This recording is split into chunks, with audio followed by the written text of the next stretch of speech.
তারপর রেস্টুরেন্টে গিয়ে খাবার খেয়ে নিলাম। খাবার খেয়ে রুমে এসে তৌহিদের কাছে কল দিলাম। তৌহিদ আমার ছোটবেলার বন্ধু, ও ঢাকাতেই থাকে। ও বলল সন্ধ্যায় দেখা করতে। ওর সাথে কথা বলে পারভিনের কাছে কল দিলাম। পারভিন কল ধরার পর, কি করে আমার জানটা? চকলেট খাচ্ছি। কে আনলো? ফুপাতো ভাই। কোন ক্লাসে পড়ে?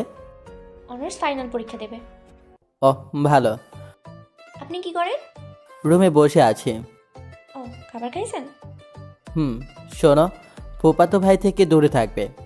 আরে ও খুব ভালো। তবুও দূরে থাকলে তো সমস্যা নেই। আরে বুঝতে পারছেন না? এত বোঝাবুঝির কি আছে? মানে? ঠিক আছে, আমি রাখি বলেই কলটা কেটে দিলাম। খুব রাগ উঠে গেল ওর ফুফাতো ভাইয়ের কথা শুনে। পারভিন এরপর কয়েকবার কল দিল, আমি কল ধরলাম না। সন্ধ্যায় তৈদের সাথে দেখা করলাম। রাতে ওর বাসায় চলে গেলাম। পারভিন অনেকবার কল দিচ্ছে, কিন্তু আমি কল ধরি নাই। রাত 9টায় হঠাৎ আম্মুর নাম্বার থেকে কল আসলো। কল ধরার পর, কি রে, কি করছিস? তহিদের বাসায় চলে আসলাম। ভালো করছিস। কি করেন? এই তো সকলকে নিয়ে বসে আছি। নে, বৌমার সাথে কথা বল। এখনো হয় নাই, হলে ডাকিয়ে। হতে আর 2 দিন বাকি। আম্মু কই? আমাকে মোবাইলটা দিয়ে চলে গেছে। ওহ, ঠিক আছে, আমি রাখি। তহিদ খাবারের জন্য ডাকছে। এত রাগ কেন? আমার কোথায় রাগ? সরি, আপনার কথা এখন থেকে শুনবো। যেভাবে বলেন ওভাবে করব। তবুও কথা বলেন, না হলে যে সত্যিই থাকতে পারি না। কি বলবো? ফুফাতো ভাইয়ের সাথে গল্প করে বসে বসে। আমি বিকাল 4টা বাজে আপনার বাসায় আসলাম, যে এখনো যাই নাই। আম্মুর কাছে বসে আছি। কেন? তোমার ফুফাতো ভাই তো গল্প করতে বসে আছে। সরি বললাম তো। তুমি একটু বুঝলে না যে আমি ঘটনাতে রাগ করতে পারি? সরি, আর কখনো আপনার অনুমতি ছাড়া কিচ্ছু করবো না। প্রমিস। প্রমিস। খুব খারাপ লাগছিল কথাটা শোনার পর। আর কখনো হবে না। কি খাইছো? আম্মু নাস্তা বানাইছে। ওহ, আমার নাম্বারে কল দেন। আচ্ছা। তারপর কল কেটে দিতে পারভিনের নাম্বারে কল দিলাম। অনেকক্ষণ কথা বললাম। এভাবে বাকি 2 দিনও অনেক কথা বললাম ওর সাথে। আগামীকাল বিয়ে, আজকে বাড়ি যাব। সকাল 8টায় বাসা থেকে বের হলাম। বাইকটা নিয়ে রওনা দিলাম। দুপুর 12টায় চলে আসলাম বাড়িতে। বাড়িটা খুব সুন্দর করে সাজানো। বাইকটা রেখে বাসায় চলে গেলাম। দিলাম ঘুম। এক ঘুমে সন্ধ্যা 6টা। তাও আব্বুর ডাকে উঠে দেখি বাড়ি ভর্তি মেহমান। সবাই খুব আনন্দ করছে। আমি পারভিনের সাথে দেখা করতে চাইলাম, কিন্তু পারলাম না। কারণ আমাদের এখন নাকি দেখা করতে দেবে না। রাত 11টায় আমাদের দুজনের হলুদ অনুষ্ঠান শুরু হলো। পারভিনকে খুব সুন্দর লাগছে। পারভিন আমার পাশে বসে আছে। আমি ওকে কানে কানে বললাম, খুব সুন্দর লাগছে। আপনাকে একটু আদর করতে পারলে। এখন একদম মাইট দেবো। হলুদ অনুষ্ঠান শেষে আমি আর তুমি কথা বলবো। আচ্ছা। তারপর হলুদ অনুষ্ঠান শেষে আমি আর পারভিন একা একা অনেকক্ষণ কথা বলতে লাগলাম। সবাই মিলে আনন্দ করতে লাগলো। আগামীকাল থেকে তুমি শুধু আমার। হুম। আচ্ছা, আপনি কি বিয়ের পরেই ঢাকায় চলে যাবেন? সাথে তুমিও চলে যাবে। নিজে তো অফিস চলে যাবেন, আমি সারাদিন বাসায় কি করব? বসে থাকবে। আর তুমি যদি চাও একটা ছোট পারভিন এনে দিতেও পারবো। যথেষ্ট একটা। একটা কথা রাখবে? কি বলেন? আমাকে তুমি করে বলতে পারবে? পারবো, তবে একটু সময় লাগবে। না, আমাকে এখন থেকে এই মুহূর্ত থেকে তুমি করে ডাকবে। কিন্তু। কোনো কিন্তু না। আচ্ছা। একটু কাছে হাসো তো। কেন? হাসো না। কি? হাতটা দাও। এই নেন। কিন্তু কেন? আজ থেকে এই হাতটা শুধু আমার। কখনো এই হাতটা ছেড়ে যাবো না। ছেড়ে গেলে তো মরেই যাব। কি উল্টাপাল্টা কথা বলছো? তা নয় তো কি? চলো সকলের সঙ্গে গিয়ে কথা বলি। তারপর সকলের সঙ্গে গিয়ে কথা বলতে লাগলাম। রাতে আর ঠিকমতো ঘুম হলো না। সকালে নাস্তা করে ফ্রেশ হয়ে নিলাম। সবাই খুব ব্যস্ত, কারণ আজকে বিয়ে। দুপুরে সুন্দর করে আমাদের বিয়েটা হয়ে যায়। সারাদিন অনেক পরিশ্রম গেছে শরীরের উপর দিয়ে। রাত 10টায় তৃতীয় বিশ্বযুদ্ধ শেষ করে রুমে গেলাম। দেখি পারভিন বিছানায় বসে আছে। আমাকে দেখে বিছানা থেকে নেমে সালাম করতে এলো। সালাম করতে মাথা নিচু করছে। তখনই ওকে জড়িয়ে ধরে বুকে গুজে নিলাম।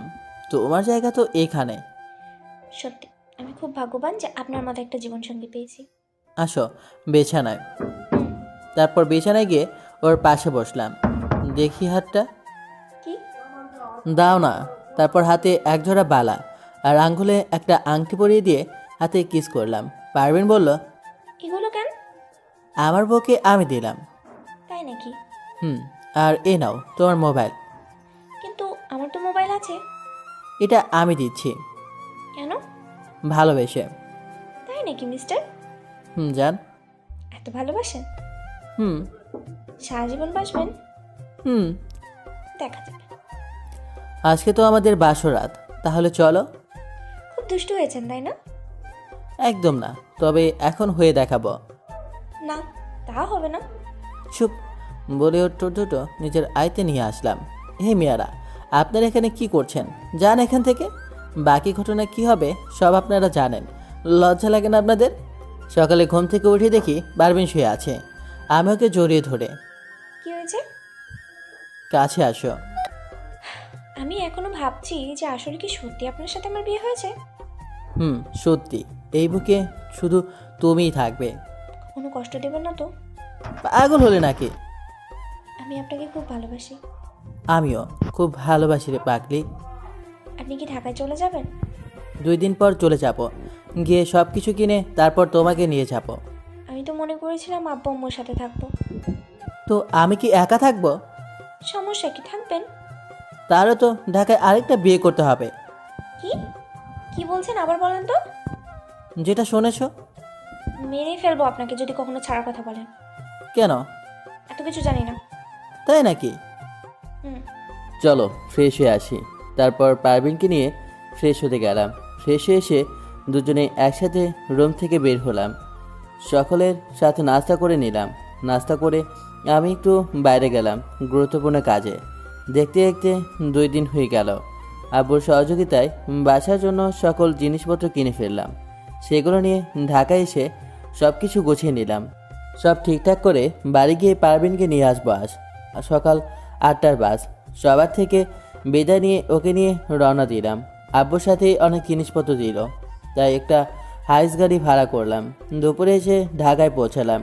পারভিন বাসাটা ঘুরে ঘুরে দেখছে। বাসাটা নাকি ওর খুব পছন্দ হয়েছে।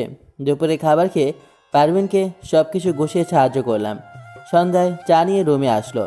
আমি পেছন থেকে জড়িয়ে ধরে বললাম, হরি আমার দিলের রানী, আজকে তো অনেক কাজ করেছো। বাসাটা সুন্দরভাবে সাজিয়ে নিলাম তো। তো আমাকেও সুন্দরভাবে সাজিয়ে নাও। খালি দুষ্টমি। আমার জান পাখিটা। চা খেয়ে চলেন, বের হব। চলো রাতে ঢাকাতে আমার বউকে নিয়ে ঘুরে আসি। পাগল একটা। কিন্তু হেঁটে হেঁটে যেতে হবে। চলো। তারপর পারভিনকে নিয়ে ঘুরতে বের হলাম। রাত 8টায় বাসায় এসে খাবার খেয়ে শুয়ে পড়লাম পারভিনকে নিয়ে। পারভিন বুকে জড়িয়ে ধরে শুয়ে আছে। আমিও চলে বেলি কাটতে কাটতে বললাম, আচ্ছা আমাদের মাঝে আরেকজন আসলে খুব ভালো হতো না? না, ভালো হতো না, কারণ ও আসলে আপনি আমাকে ভালোবাসবেন না। তাই নাকি? আর কেয়ারও করবেন না। ও ঠিক আছে, দেখি কি করি। অফিস কবে থেকে? সামনে মাস থেকে। আরও 6 দিন পর? তাহলে এই 6 দিন আমাকে নিয়ে ঘুরতে হবে। ঠিক আছে। আজকে খুব ঘুম পাচ্ছে। আচ্ছা বুকে ঘুমিয়ে পড়ো। আচ্ছা। তারপর পারভিন বুকে জড়িয়ে ধরে ঘুমিয়ে পড়ল। আমি জানি না ও কখন ঘুমিয়ে পড়েছে। আমি ওকে জড়িয়ে ধরে ঘুমিয়ে পড়লাম। সকালে ঘুম থেকে উঠে দেখি পারভিন পাশে নেই। আমি উঠে দেখি পারভিন মোবাইলে কার সাথে কথা বলছে। আমাকে দেখে মোবাইলটা কান থেকে নামিয়ে আনলো। বিষয়টা সন্দেহ লাগলো। কার সাথে কথা বলছিলে? সত্যিটা বলবো? অবশ্যই। আমার মামাতো বোনে কল দিয়েছিল, তো ওর হাজব্যান্ড কথা বলছিল। কেন, কি কথা বলছিলে? ওনাদের বলে আসলাম না ঢাকায়, তাই কল দিল। বলে আসার কি আছে? সরি, আর বলবো না। তোমাকে মোবাইল দেওয়াটা কি আমার অপরাধ? সরি, আর হবে না। আমি কিছু না বলে সোজা চলে আসলাম কিচেনে। এসে নাস্তার জন্য সব তৈরি করছি। পারভিন বারবার আমাকে সাহায্য করতে চাচ্ছে, কিন্তু আমি ওকে অ্যাভয়েড করতে লাগলাম। বারবার পেছন থেকে জড়িয়ে ধরছে, কিন্তু আমি ওকে সরিয়ে কাজ করতে লাগলাম। নাস্তা করে তৈরি হয়ে বের হলাম। একটা দরকারি কাজ আছে। কাজ করতে করতে দুপুর 2টা বেজে গেল। পারভিন অনেকবার কল দিচ্ছে, কিন্তু আমি ধরতেছি না। দুপুরে বাসায় গিয়ে দেখি পারভিন রুমে শুয়ে আছে। আমি গোসল করে ফ্রেশ হয়ে এসে দেখি খাবার টেবিলে খাবার দিচ্ছে। কোনো কথা না বলে খাবার খেতে বসলাম। কোথায় ছিলেন জানতে পারি? দরকারি একটা কাজ ছিল। কল দিলাম বললে কি হতো? কি হলো বলুন? খাবার দাও। বাহ, সকাল থেকে কিছু খাইছি কি না ওটার খোঁজ নিলেন না, আর নিজে বলছেন খাবার দিতে। যেটা পছন্দ করি না ওটা করো কেন? আর কোনোদিনও করব না, এবারের মতো মাফ করে দেন। ঠিক তো? হুম সত্যি তো? হুম। আসো, বুকে আসো। বলতে দেরি পারভিন বুকে ঝাঁপিয়ে পড়ল। কান্না করতে করতে গেঞ্জিটা ভিজিয়ে ফেললো। আমি ওকে কান্না থামিয়ে নিজ হাতে খাইয়ে দিলাম। পারভিন খাবার খেতে খেতে আমার সাথে দুষ্টুমি করতে লাগলো। খাবার খেয়ে ওকে রুমে নিয়ে গেলাম। নিজের মনের মতো সাজিয়ে দিলাম ওকে। তারপর ওকে নিয়ে ঘুরতে বের হলাম। পারভিন পাশে বসে আছে। কোথায় যাব আমরা? দেখো কোথায় যাই। এত সুন্দর করে সাজালেন কেন? একটা কথা বলি, কি? ইচ্ছে করছে তোমার এখন আদর করতে। যা দুষ্ট একটা। আজকে রাতে দেখো কি করি। রাতে আপনার সাথে থাকবো। কার সাথে থাকবে? দেখবেন। তারপর ওকে নিয়ে আমার মামাতো বোনের বাসায় গেলাম। আপু আমাদের দেখে পুরো অবাক। পারভিন আপুকে দেখে বলল, আপু জানেন আপনার ভাই আমাকে বকছে। আমি কখন বকলাম? কি রে, কেন পারভিনকে বকছিস? আরে আমি বকি নাই। আচ্ছা বস তোরা, আমি তোদের জন্য নাস্তা নিয়ে আসি। যাও। আপু আমি আপনার সাথে যাব, না হলে আবার আমাকে বকবে। তুমি থাকো এখানে। না, থাকবো না। আয়। তারপর পারভিন চলে গেল। আমি বসে বসে ফেসবুকিং করতে লাগলাম। 30 মিনিট পর আপু আর পারভিন আসলো। সকলে অনেক আনন্দ করে রাতে পারভিনকে নিয়ে বাসা ফিরে আসলাম। আচ্ছা, আমি কি আর পড়বো? তোমার ইচ্ছে। আর না, পড়তে ইচ্ছে করছে না। ওকে, তাহলে পড়বা না। আচ্ছা। আমি অফিসে চলে গেলে একা একা থাকতে পারবে বাসায়? পাশের বাসার ভাবির সাথে কথা বলতে বলতে চলে যাবে সময়। আচ্ছা। খুব ঘুম পাচ্ছে। কি? আজকে তো সারা রাত জেগে থাকবো আমরা। না, একদম দুষ্টামি করবেন না। দেখা যাক বলে আমি পারভিনকে টান মেরে আমার কাছে নিয়ে আসলাম। ইচ্ছে মতো আদর করতে লাগলাম ওকে। ও নিষেধ করছে না। সকালে উঠে দেখি পারভিন বুকের ওপর ঘুমাচ্ছে। দুজনের শরীর এক চাদরে নিচে। দুজনের শরীরে একটা সোতাও নেই। পারভিন আদর করতে খুব ইচ্ছে করছে, তো আর মনকে তো নিষেধ করতে পারে না। ইচ্ছে মতো ওকে আদর করলাম ওকে। তারপর দুজনে ফ্রেশ হয়ে নাস্তা বানাতে গেলাম। কি হচ্ছে? এভাবে জড়িয়ে ধরে থাকলে কিভাবে রান্না করি? না, আমি জড়িয়ে ধরে থাকবো। এটা কিন্তু ঠিক না, অন্তত নাস্তাটা বানাতে দেন। ঠিক আছে, বানাও। আমিও জড়িয়ে ধরে আছি।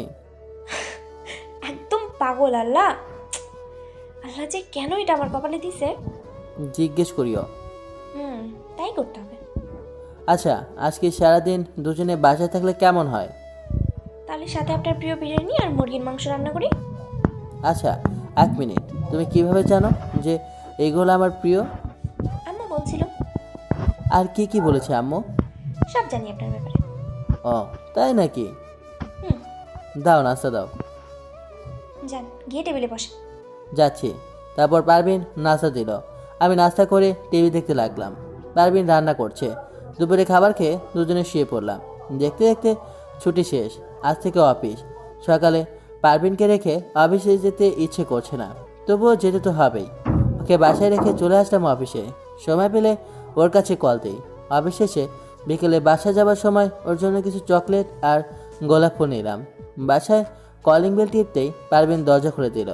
I love you. পাগল একটা। তোমার পাগল। না হলে তো মেরে ফেলবো। সারাদিন খুব মিস করেছি তোমায়। আমিও। আসেন, ফ্রেশ হয়ে নেন, আমি কফি আনছি।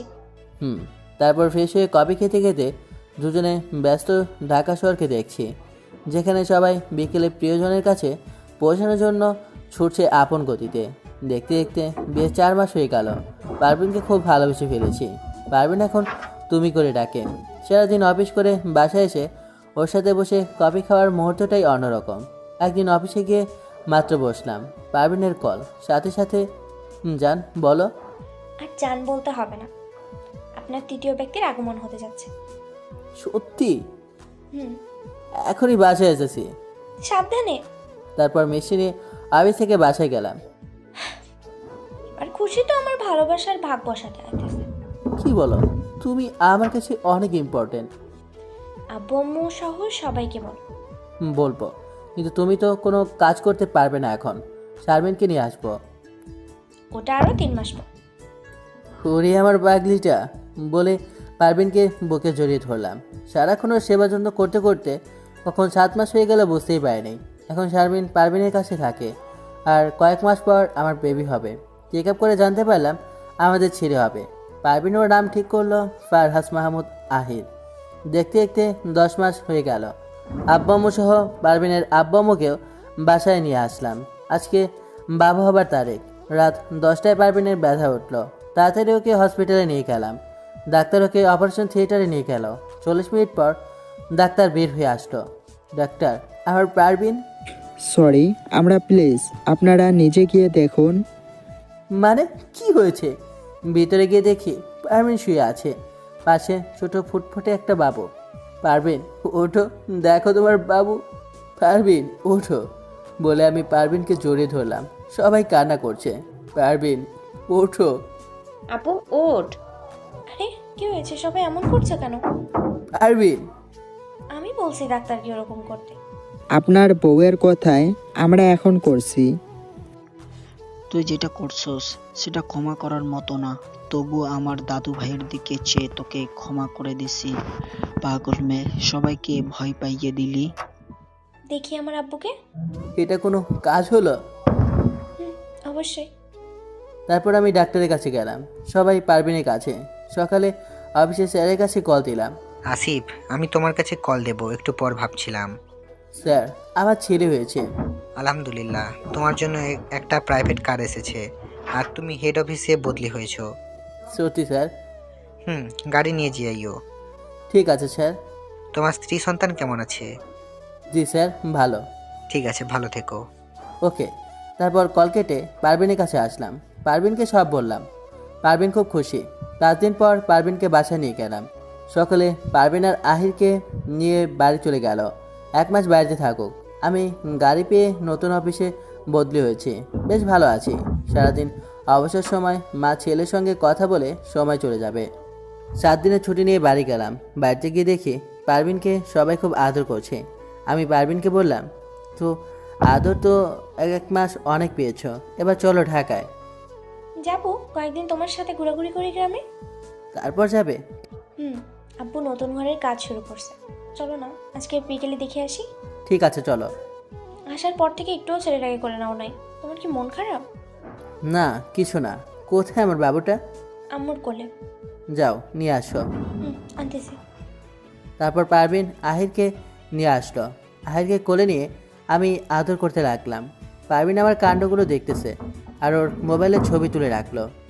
একদম বাচ্চা তুমি। তোমাকে বলেছে? বলছে না, সত্যি এটাই। যাও তুমি, আমরা এখানেই থাকি। তারপর পারভিন চলে গেল। কয়েকদিন বেশ ভালোই কাটলো। তারপর ছুটি শেষ, তাই চলে যেতে হবে। পারভিন আর আহিরকে নিয়ে চলে আসলাম ঢাকাতে। ঢাকায় এসে পারভিন বলল, এখন তো তৃতীয় ব্যক্তি আসছে, এখন কি আর আমাকে ভালোবাসতে পারবে? কেন পারবো না? অবশ্যই পারবো। আর যার জন্য তৃতীয় ব্যক্তির আগমন, তাকে কি ভুলতে পারি? তাই নাকি? কথা বানিয়ে বলাটা তোমার দ্বারাই সম্ভব। আমার আব্বুটা কই? আছে, ঘুমাচ্ছে। এবার একটা মেয়ে দাও। দেব, তবে 2 বছর পর। তাহলে এই 2 বছর আদর করে কাটাবো তোমাকে। একদম কোনো দুষ্টমি না। আমি কি কারো কথা শুনি? আমি কি কারো কথা শুনি? ওটাই তো তোমার বড় সমস্যা। তো আসো ওকে, বলে পারভিনকে একটানে কাছে নিয়ে আসলাম। ওকে অনেকক্ষণ আদর করলাম।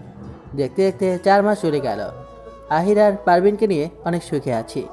একদিন রাতে অফিসে কাজ করছিলাম। আহির ঘুমিয়ে পড়েছে আগেই। হঠাৎ পারভিন ধরে রুমে আসলো। রুমে এসে জ্যাভলনের বোতল আর তুলে নিল। তাড়াতাড়ি ওকে গিয়ে বললাম, কি হয়েছে তোমার? ছুরি দিয়ে কেটে গেছে। কি কুত্তার বাচ্চা, তুই আসলে কি বুঝি না। দেখি কতটুকু কেটেছে। অল্প। আজকে যদি আরো কেটে যেত? কাটে নাই তো। যদি কাটতো? তোমার জন্য তো কিছু করতে পারবো না। তুমি একটু সাবধানে কাজ করবা না? আর হবে না। তুমি আমাকে গালি দিছো কেন? হ্যাঁ দিছি। কি করবে? বেরো বাসা থেকে। মানে? মানে বের হয়ে যাও, নাহলে আমি বাবুকে নিয়ে বের হয়ে যাব। পারবি? সরি। বেরোতে বলছি না। কি আর করার, পারভিনের কথায় বাসা থেকে বের হয়ে আসলাম। রাত তখন 9টা বাজে। গাড়িটা নিয়ে চলে আসলাম। রাতে যে কই যাই, রাত প্রায় 12টা ছুঁই ছুঁই। বাধ্য হয়ে গাড়িতে শুয়ে পড়লাম। হঠাৎ পারভিনের কল ধরতেই এই কোথায় তুমি? প্লিজ বাসায় চলে আসো, খুব ভয় করছে আমার। না হলে আমাকে বলো কোথায় আছো, আমি আসতেছি। আমি অনেক দূরে। আর কখনো বলবো না, প্লিজ বাসায় চলে আসো। ঠিক আছে, আসতেছি। বাসে আসতে আসতে 12টা 25 বেজে গেল। দরজা কলিং বেল টিপতে পারভিন দরজা খুলে দিল। মনে হয় দরজার সামনে ছিল। আমাকে দেখে জড়িয়ে ধরলো। চলে যেতে বলছি বলে চলে যাবে? আমার একা বাসায় ভয় করে না? তুমি তো বের করে দিলে। সরি, আর কখনো হবে না। খেয়েছো তুমি? কখনো তোমাকে ছাড়া খাইছি? আসো, খেয়ে নেবে। তারপর দুজনে খেয়ে নিলাম। খাওয়ার পর ওকে নিয়ে শুয়ে পড়লাম। সকালে উঠে দেখি পারভিন আহিরকে নিয়ে বসে আছে। গুড মর্নিং আব্বু। পাপাকে গুড মর্নিং দাও। কখন উঠেছো? একটু আগে। আমার পাপ্পাটা কই? নাও ওকে রাখো, আমি নাস্তা বানাতে গেলাম। দাও। তারপর আমি আহিরকে নিয়ে বসে আছি। পারভিন নাস্তা আনতে গেল। দেখতে দেখতে আহির বড় হতে লাগলো। আমাদের সম্পর্ক দুষ্টু মিষ্টি ঝগড়া ভালোবাসা দিয়ে চলে যেতে লাগলো। খুব সুখে আছি সবাইকে নিয়ে।